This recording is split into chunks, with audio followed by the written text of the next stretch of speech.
Sir Srinivasarao గారు, మొత్తం మీద సార్ ఏదో చేద్దాము అనుకున్న రాష్ట్రాల మంత్రులు కావచ్చు, లేదంటే ప్రజలు కావచ్చు, లేదు అంటే అదేవిధంగా సీఎంలు కావచ్చు, అటు స్టాలిన్ కావచ్చు, ఇటు తెలంగాణ సీఎం రేవంత్ రెడ్డి కావచ్చు, ఈ నేపథ్యంలోనే ఎంత అరిచి గొగ్గోలు పెట్టినా నిజంగానే పార్లమెంటుకు పోయి విన్నవించినా కానీ ఆగలేదు. ఈ డీలిమిటేషన్తో పాటు మహిళా బిల్లుతో పాటు డీలిమిటేషన్ బిల్లును కూడా అందులో ప్రక్రియ పెట్టడం ఇంకా జరుగుతున్నాయి వాదోపవాదం.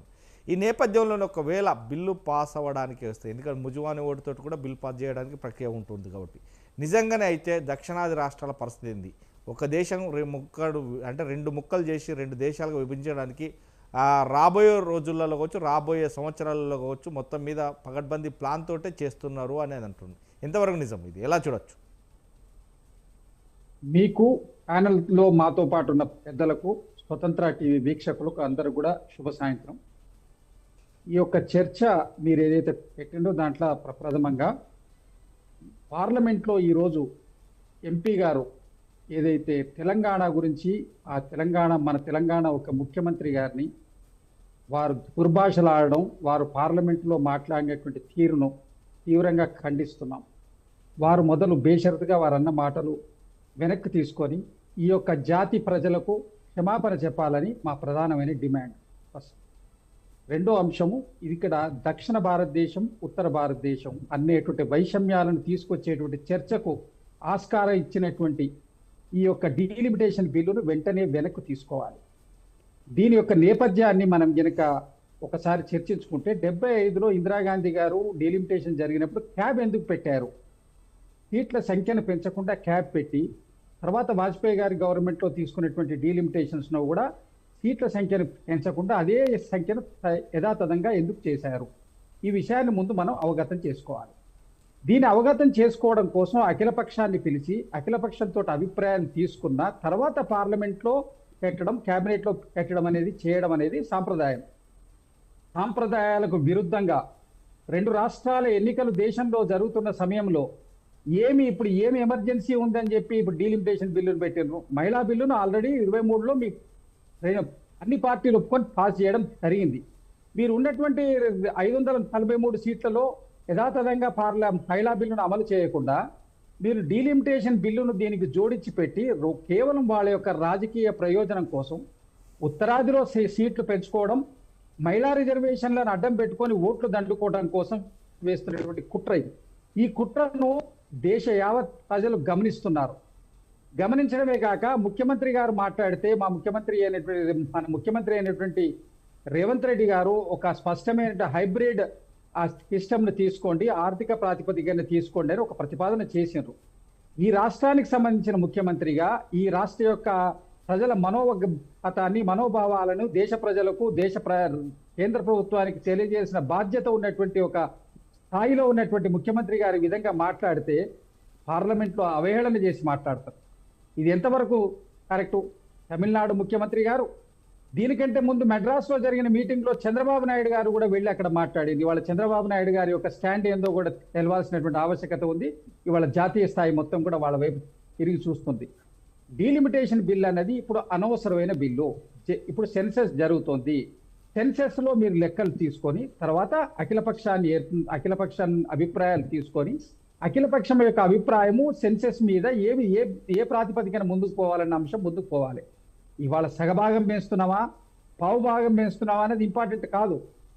అప్పుడు ఏర్పడ్డప్పుడు అప్పుడున్నటువంటి పరిస్థితులకు అనుగుణంగా జనాభా ప్రాతిపదిక తీసుకొని చేయడం జరిగింది. తర్వాత 75లో క్యాప్ పెట్టినప్పుడు ఈ ప్రాతిపదికన కనుక మళ్ళా చేయడం జరిగితే సౌత్ నార్త్ అనేటువంటి ఫీలింగ్ వచ్చి ఈ దేశం యొక్క మరొకసారి విభజనకు గురి అయ్యేటువంటి ఆస్కారం వస్తుంది అన్నటువంటి దాంతో స్వర్గీయ శ్రీమతి ఇందిరాగాంధీ గారు దాని మీద క్యాప్ పెట్టడం జరిగింది. దీన్ని ఎన్హాన్స్మెంట్ క్యాప్ పెట్టినారు.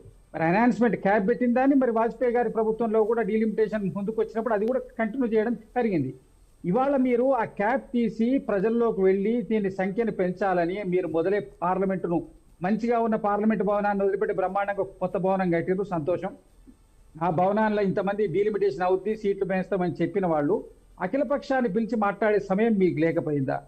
ఎన్నికలు జరుగుతున్న సందర్భంలో 3 రోజులు అత్యవసర సమావేశాలు ఏర్పరిచి డీలిమిటేషన్ బిల్లు చేయాల్సినటువంటి అవసరం ఏముందనే దేశ ప్రజలకు ప్రధానమంత్రి గారు తెలియజేయాలి.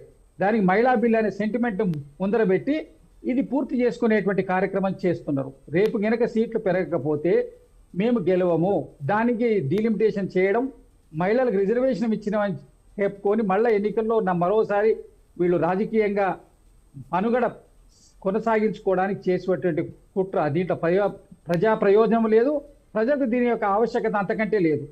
సౌత్కు 100% ఇక్కడ సంఖ్యాబలం లేక ఇప్పటికే ఏ విధమైనటువంటి అభివృద్ధి కార్యక్రమాలను మోసుకుంటలేము. మనం పడుతున్నటువంటి పన్ను ఎంత, నార్త్కి ఎంత వాటం, మనం కట్టే పన్నులు ఎంత మనకు వాపసు వస్తుంది అన్ని రాష్ట్రాలకు తెలిసినటువంటి అంశం.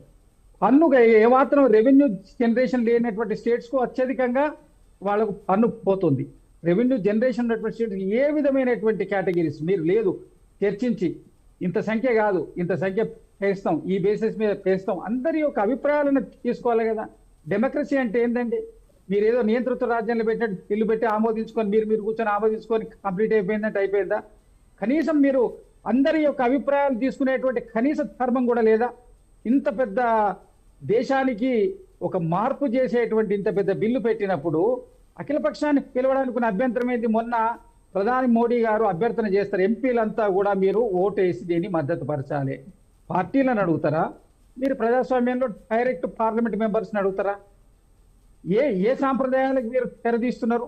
రేపు భవిష్యత్తులో కూడా ఇదే జరిగితే మరి ఏ రాజకీయ పార్టీ యొక్క పరిస్థితి ఏముంటుంది? ఏ సాంప్రదాయాల వైపు వెళ్తున్నది ఇక్కడ మన ఈ పార్లమెంటరీ వ్యవస్థ? కొద్దిగా ఆలోచించాల్సిన ఆవశ్యకత ఉన్నదండి. ప్రజలందరూ కూడా దీని వెనుక ఉన్న కుట్రను అర్థం చేసుకోవాలి. మీరు మీడియా వాళ్ళు, అన్ని పార్టీల వాళ్ళు ఈ యొక్క భారతీయ జనతా పార్టీ చేస్తున్న కుట్రను కార్పొరేట్ వ్యవస్థలకు దేశాన్ని కట్టబెట్టడానికి వాళ్ళు చేస్తున్నటువంటి దాంట్లో ఇది ఒక భాగం, మళ్ళీ ఒక భాగం. వాళ్ళు మళ్ళా అధికారంలోకి రావడం, కార్పొరేట్ వ్యవస్థల యొక్క చేతిలో ఈ దేశాన్ని అతలాకుతలం చేయడానికి చేస్తున్న కుట్ర అండి ఇది. మహిళా బిల్లును ముందర పెట్టుకొని చేస్తున్న కుట్ర. మహిళా బిల్లు మీద ఎవరికి అభ్యంతరం లేదు, ఉన్న సీట్ల మీద మీరు పెంచుకోండి. ఆల్రెడీ ఆమోదించినటువంటి బిల్లు, దాన్ని అమలు చేసుకోండి. వచ్చే ఎన్నికల్లో సెన్సెస్ అయిన తర్వాత మళ్ళీ